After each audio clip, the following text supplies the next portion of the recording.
बनती है, कंबाइन कैसे बनती है, थ्रेशर कैसे बनता है, तो इन सब के बारे में जानेंगे। यहाँ पे जस्ट इन टाइम, जैसे कस्टमर को रिक्वायरमेंट रहती है, जस्ट इन टाइम हम यहाँ से गाड़ियाँ भेजते हैं और उनकी साइजेस रिक्वायरमेंट, ताकि उनको कुछ भी आगे फर्दर प्रोसेस ना करना पड़े, वो ग्रेड स्पेसिफिक हो, उनकी रिक्वायरमेंट को, फ्लैटनेस को, उनकी थिकनेस को कंट्रोल करता हुआ है। तो उसके लिए हमने ऐसी आधुनिक मशीनें लगाई हैं। कस्टमर की रिक्वायरमेंट, इसमें कस्टमर अलग अलग तरह की रिक्वायरमेंट्स होती है। कुछ फोकलिफ्टें यूज़ करते हैं, कुछ क्रेन्स यूज़ करते हैं, कईयों को 2 टन के पैकेट्स चाहिए होते हैं, कईयों को 5 टन के पैकेट्स चाहिए होते हैं। और इसके अलावा कुछ कस्टमर्स ऐसे भी होते हैं जो मटेरियल को प्रॉपर वुडन पैलेट्स के ऊपर पैक करके टारपोलिन पैकिंग में मांगते हैं।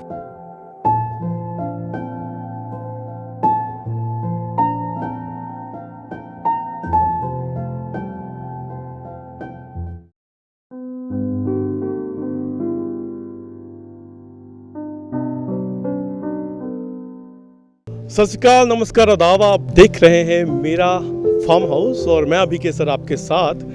तो हम आज बात करते हैं, आपको बताएंगे कि भारतवर्ष का जो मुख्य व्यवसाय है वो है खेती बाड़ी, किसानी।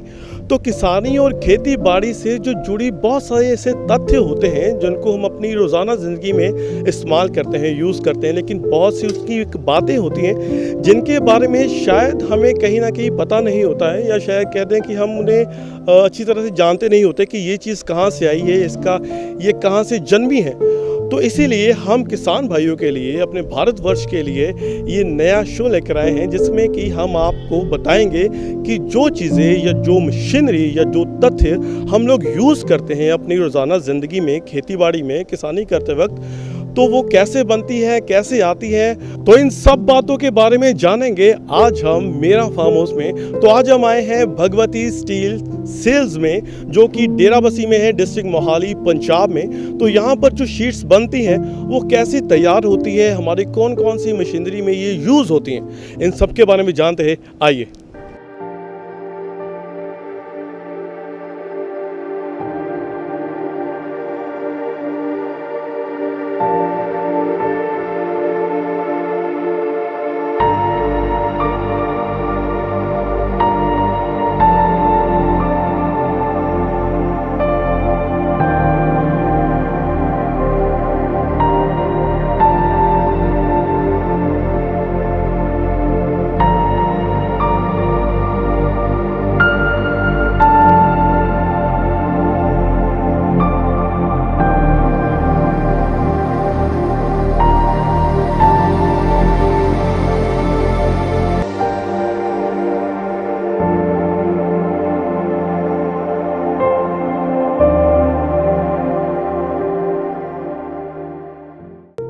तो गाइस, अब हम आ गए हैं इस प्लांट के अंदर, जहाँ पर आप देख सकते हैं कि कितना बड़ा इंफ्रास्ट्रक्चर है, और इसके बारे में जानेंगे कि ये शीट्स कैसे बनती है और इतने बड़े इंफ्रास्ट्रक्चर को कैसे कैरी ऑन करते हैं। मतलब मैं सच में बहुत एक्साइटेड हूँ। अगर आप लोग देखोगे तो बहुत बड़ा एक प्लांट लगा हुआ है जिसके अंदर मैं आया हूँ, जिसमें आपको बताएंगे कि सारी शीट्स जो है वो कैसे बनती है, कैसे कटिंग होती है, वो आगे कैसे जाती है, इसका क्या प्रोसेस है, इसके बारे में अब हम जानते हैं।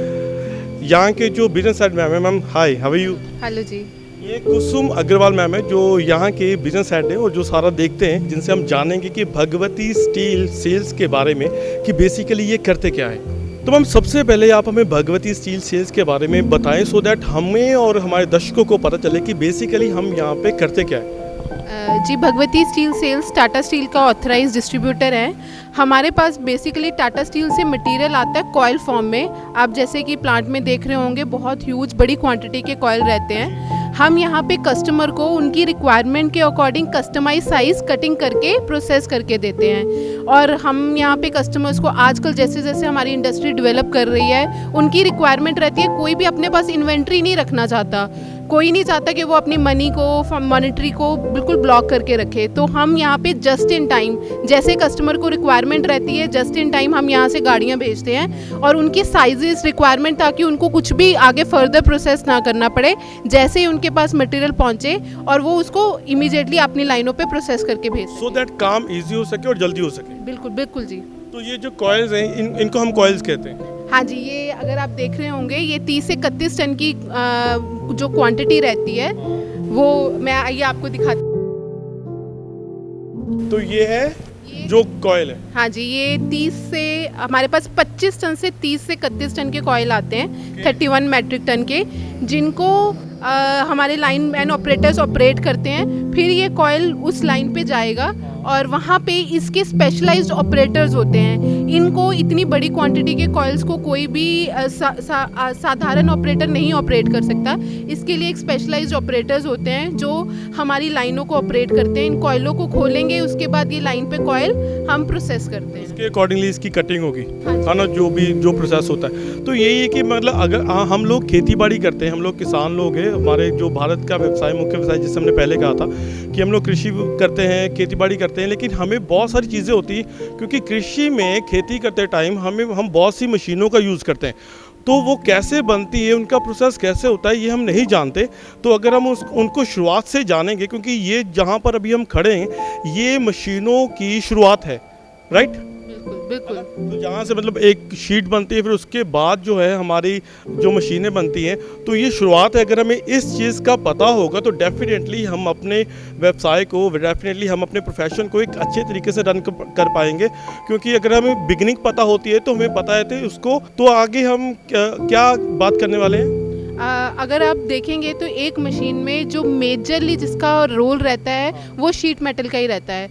अगर कंबाइन की बात करें तो 70 से 90% जो मेजर रोल प्ले करता है वो स्टील ही प्ले करता है। और टाटा स्टील की बनी हुई मशीनों से जो क्वालिटी, जो आपको सर्विस मिलेगी वो आपको मतलब बेहतरीन होगी। अच्छा, हम पहले बात करते हैं कि इन सभी कितने टन का बोला आपने? ये अभी पर्टिकुलरली जो आपके सामने है ये तो 26 टन का कॉयल है। अदरवाइज ये 20 टन से लेके 32-33 टन तक के कॉयल आते तो हैं। उसको कैरी कैसे करते हैं? ये आप ऊपर देखेंगे अगर आपने ऊपर, तो ये तकरीबन 35 टन की क्रेन रहती हैं, जिनके द्वारा इनको भी चलाने के लिए, इन मशीनों को चलाने के लिए भी स्पेशलाइज क्रेन ऑपरेटर रहते हैं जो इनको सी हुक, अगर आप देखेंगे ऊपर, अगर आपके कैमरामैन लेके जा पाए तो इन हुक्स के अंदर कॉयल को दोनों तरफ से स्टैक किया जाता है और फिर इस कॉयल को उठाया जाता है और बहुत धीरे, इसमें हम पूरी सेफ्टी का ध्यान रखते हैं। आज तो जैसे अभी आपने आना था तो हम, अदरवाइज हम यहाँ पे हेलमेट, ग्लव्स, इन चीज़ों की सेफ्टी के बगैर, हाइलाइटर्स के बगैर किसी को अनुमति नहीं देते अंदर आने की। तो इन क्रेन, इसको चलाते क्रेन ऑपरेटर्स ही हैं स्पेशलाइज जो इनको हैंडल कर सकते हैं। डेफिनेटली, मतलब इन भारी चीज़ों को मतलब हम लोग नहीं उठा सकते, बिल्कुल नहीं उठा सकते।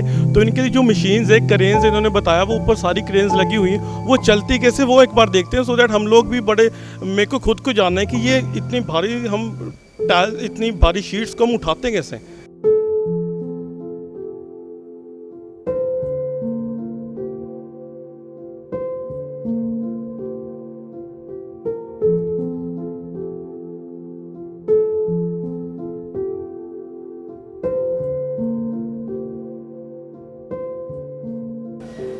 जब क्रेन ऑपरेटर इस कॉयल को लेके आता है तो ये हमारी HR लाइन मशीन है, जिसमें आप ये देखेंगे ये कॉयल सैडल है, इस पे लाके इस कॉयल को रखा जाता है।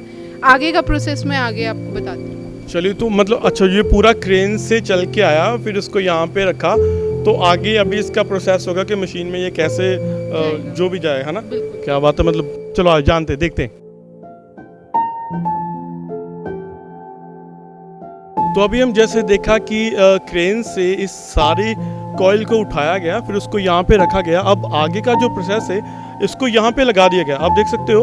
और इसको लगाने के बाद अभी हमें अग्रवाल मैम बताएंगे। मैम आगे जी, ये इसके बाद अनकॉयलर के ऊपर कॉयल को रखा जाता है और अनकॉयल इस कॉयल को अपन खींच के लेवलर तक लेके जाता है, जिसमें ये मटेरियल प्रोसेस होता है। आप आएंगे तो मैं आपको दिखाती हूँ। जी, ये 4i लेवलर मशीन है। अगर आप देखेंगे आजकल हमारी जो एग्रीकल्चर इंडस्ट्री है वो बहुत ज़्यादा ग्रोथ कर रही है। हमारी एग्रीकल्चर इंडस्ट्री में लेज़र, CNC जैसे मशीनें आ रही हैं, तो उन लेज़र CNC मशीनों की भी आवश्यकता है कि जो आज की डेट में मटेरियल उन तक हो वो ग्रेड स्पेसिफिक हो, उनकी रिक्वायरमेंट को, फ्लैटनेस को, उनकी थिकनेस को कंट्रोल करता हुआ है। तो उसके लिए हमने ऐसी आधुनिक मशीनें लगाई हैं जिसमें ये 4i लेवलर है और मटेरियल बिल्कुल फ्लैट और स्ट्रेट निकलता है। तो मैम, ये जो लिखा है 4i लेवलर, इसका मतलब क्या है? 4i लेवलर के अंदर क्या रहते हैं, स्ट्रेटनर रहते हैं जो मटेरियल को सुपर फ्लैट करते हैं और फ्लैटनेस, टेबल फिनिश फ्लैटनेस देते हैं। मतलब कॉइल रोल है उसको प्रॉपर एक स्ट्रेट फॉरवर्ड, हाँ जी बिल्कुल फ्लैट कर दे, टेबल फ्लैटनेस दे देता है मटेरियल को। तो उसके बाद फिर आगे अच्छा ये सारा मशीन ही होता है, मतलब आदमी सिर्फ चलाते हैं, उनको बटन से काम होता है? हाँ जी, अगर आप देखेंगे इस पे पैनल लगे हुए हैं, स्विच है, इसको चलाने के लिए जैसे मैंने आपको बताया स्पेशलाइज्ड ऑपरेटर रहते हैं जो पूरी तरह से इन मशीनों को कंट्रोल करते हैं और मटेरियल को चलाते हैं। क्या बात है, अभी हम आगे बारे और जानते हैं, मतलब क्या बात है। आज तुम ये ऑपरेटिंग सिस्टम है जहाँ से ऑपरेट होता है? हाँ जी बिल्कुल, और ये पूरा पैनल है जहाँ से जो हमारे स्पेशलाइज्ड ऑपरेटर रहते हैं इसको ऑपरेट करते हैं। ये हर कोई नहीं ऑपरेट कर सकता, इसको स्पेसिफिक लोग ही ऑपरेट कर सकते हैं। तो अच्छा, अभी ये यहाँ से स्टार्ट करेंगे तो सारा प्रोसेस जो है वो शुरू हो जाएगा? ऑयल अपने आप ही लाइन पे चलना शुरू हो जाएगा ऑटोमेटिकली, और बस इसके बाद हमारे जो क्वालिटी इंस्पेक्टर्स हैं वो मटेरियल की थिकनेस क्या है, उसकी लेंथ क्या जा रही है, बस उसको कंट्रोल करने के लिए और चेक करने के लिए लाइन पे सिर्फ क्वालिटी और हेल्पर्स रहते हैं। हम लोग हमेशा सोचते हैं कि बटन दबाओ काम हो जाए, यहाँ पे ये ऐसा ही हो रहा है, बटन दबाओ और काम हो जाए, है ना? बटन दबाया और मशीन में लगा, अपने में खुद ब खुद सीधा हो गया, कटिंग हो गया, सामने का। अरे वाह, और चाहिएगा ज़िंदगी में। अच्छा करके देखते हैं एक बार। हाँ जी बिल्कुल गोविंद जी, आप लाइन चलाइए ताकि मैं सर को आगे वाला प्रोसेस दिखाऊं।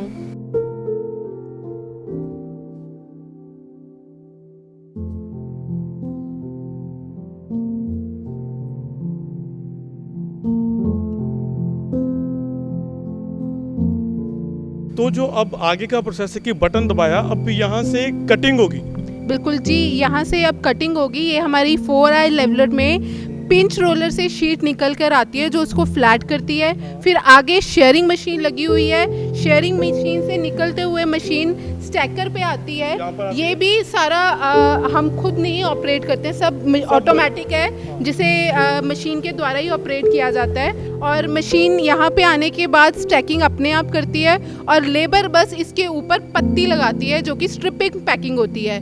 पैकेजिंग भी कस्टमर की रिक्वायरमेंट के अकॉर्डिंग रहती है। मैं अगर आपको दिखाऊं तो ये कुछ बंडल्स ऐसे हैं जो हमने पैक करके रखे हुए हैं कस्टमर की रिक्वायरमेंट। इसमें कस्टमर अलग अलग तरह की रिक्वायरमेंट्स होती है, कुछ फोक लिफ्टर यूज़ करते हैं, कुछ क्रेन्स यूज़ करते हैं, कईयों को 2 टन के पैकेट्स चाहिए होते हैं, कईयों को 5 टन के पैकेट्स चाहिए होते हैं। और इसके अलावा कुछ कस्टमर्स ऐसे भी होते हैं जो मटेरियल को प्रॉपर वुडन पैलेट्स के ऊपर पैक करके टारपुलिन पैकिंग में मांगते हैं। तो अगर मैं दिखाऊं तो वहाँ पे कुछ टारपुलिन पैकिंग में भी मटेरियल पड़ा है जो रेडी टू डिस्पैच है हमारा।